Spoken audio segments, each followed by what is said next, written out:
Now sometimes I like to just sit down at the bench and tie some easy flies that I know are going to catch fish. Well, that's what I'm doing today.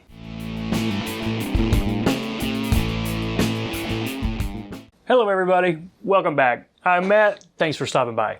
So the pattern I came up with to tie today, well, I found it Federation of Fly Fishers Pattern Encyclopedia. I was just flipping through here and looking for something that I thought was pretty cool, and I found one. It's really just a two-tone type woolly bugger.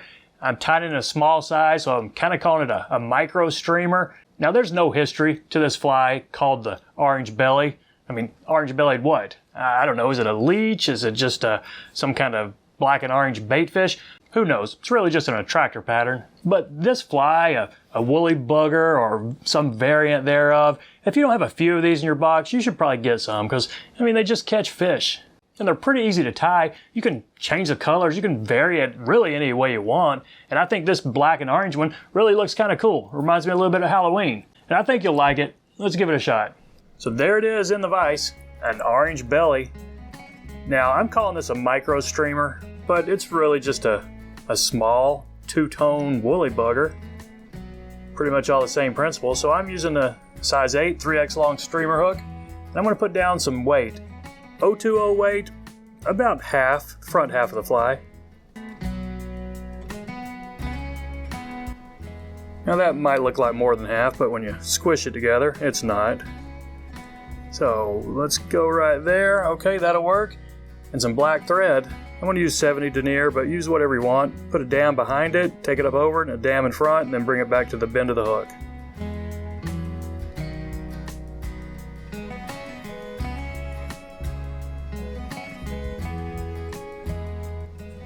Alright, now we do have two components in the tail. We've got a crystal flash and then black marabou. And I am going to tie in the flash first, but I'll show you what I do. I want it to be kind of on the top and the bottom. So I'll just take my 3 strands, and I am using 3 strands because this is a really small crystal flash. If you had a normal size, 1 strand would probably work, maybe 2. Since this is really small, I'm going to go ahead and do 3. And I am using an orange. You certainly don't need to use an orange. You can do anything you want. Now let's just tie in our marabou. And I like this big black tuft, pretty much the whole length of, a hook length right there. You don't have to worry about these really fouling up with a marabou tail like this. So you can get kind of long if you want. But you don't want to get terribly long because then you might be getting some short strikes. So got that caught in with a few wraps, and I'm using this marabou to even out the space behind that weight. So I'm going to just put some loose wraps right here and then take this back up to where the weight is. Okay, it's a little bit messy, but I think that's good right there. So throw a tight wrap or 2 right there. Now I'm going to snip off the marabou. Be careful not to snip off your flash. If you do, it's probably not a big deal. You just retie it in. But now I'm going to fold this flash back over and catch it on the top. So now I'm kind of got the flash, under the marabou and over it, instead of just either under or over. So there we go. That's going to be fine right there. I'm going to go ahead and snip it, and probably maybe just a tad shorter than the tips of these that marabou right there. So I think that's going to be fine. Now we're doing 3 more components, and remember this tip: put them on the hook in the opposite order that you're going to use them. So what we're going to use them is we're going to wrap the orange body in the black wing case and then palmer the hackle. So let's tie it on in the reverse order of that. We'll start with the hackle. And it's a grizzly hackle, and I'm using a dry fly hackle. You can get away with that because we're palmering it pretty sparsely, and it's weighted fly, so it's not really that big a deal. I'm just going to strip off a piece right there and then just catch it in right here in the back. Maybe not all the way back, but close to all the way back. You might want to put one of your body wraps behind the hackle. Sometimes that will make it just a little bit neater back here. Okay, so next component is just some black chenille, small piece of black chenille. So I went ahead and stripped a little bit of it off, left the thread core right here, so that I'm just going to catch in the thread. And we'll take a look at it. I'm going all the way back with this, I guess. Yeah, that'll be fine right there. Watch the point of your hook. We're going to fold that over right there. Is that going to look okay? Yeah, I think it'll look fine. Now, you've got lots of options for how you want to do the orange body. And it is called an orange belly. You could use floss or really anything, an orange dubbing or a yarn. I'm going to wrap it with an orange wool yarn. And I'll tell you what I'm going to do. I'm going to catch it in up front just to avoid any lumps. I'm not going to wrap it back and up. I'm just going to bind it down on top. And this will give it a little bit more bulk, but won't be too bad. Okay. Now we've got our 3 components on. Let's just wrap them up.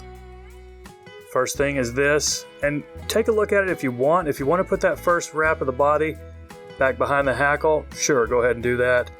I'm looking at them. I don't think we need to. I think we're going to be fine right here.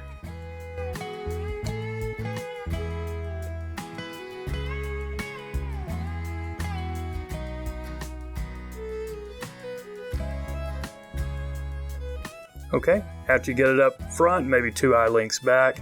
We don't have too much going on in the head, but we do want a little bit of a thread head. Let's go ahead and snip that off. Now, let's fold this black chenille over. And this was a medium, if I didn't say that. And if you didn't have a black chenille, I bet you could just wrap some peacock herl over. That would look pretty good too. It would be dark. It would give you the contrast between the orange belly and the back. So make sure we're kind of symmetrical. I think we are right there. Let's a few wraps to catch that off. Go ahead and snip the front of this one. Now, the last thing to do is palmer this hackle. And how many wraps you want to make? Oh, I don't know. It's kind of up to you.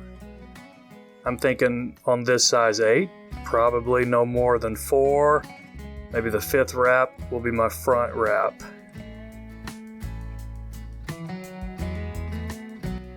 Okay. Now, if you notice, I didn't mention this. I tied the feather in with the concave side kind of going forward so that these barbs are sticking a little bit forward. And I kind of like it like that, so it'll cause a little bit more disturbance when you're going through the water.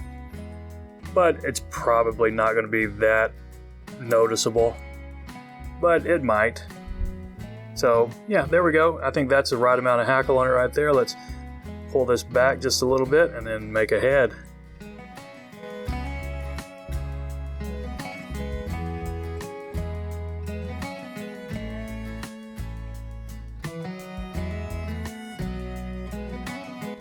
Okay, I think we're ready to whip finish. And this is a case I would have probably been smarter to use a 140 denier thread or something just a little bit thicker. Wouldn't have taken me forever to wrap that head, but we got it and we're fine. So let's snip this off, see if we have any cleanup. Well, in this case, I think we're fine. Black marabou tails sticking out like we want. And you might want to clean this hackle, this palmered hackle up a little bit, or just leave it and it'll fish just like that. Put a drop of head cement and this guy's done. So that's it, everybody. Pretty simple tie, pretty cool looking pattern. I'm sure you could vary the colors and make it anything you want. So I appreciate you watching. Y'all take care and we'll see you next time.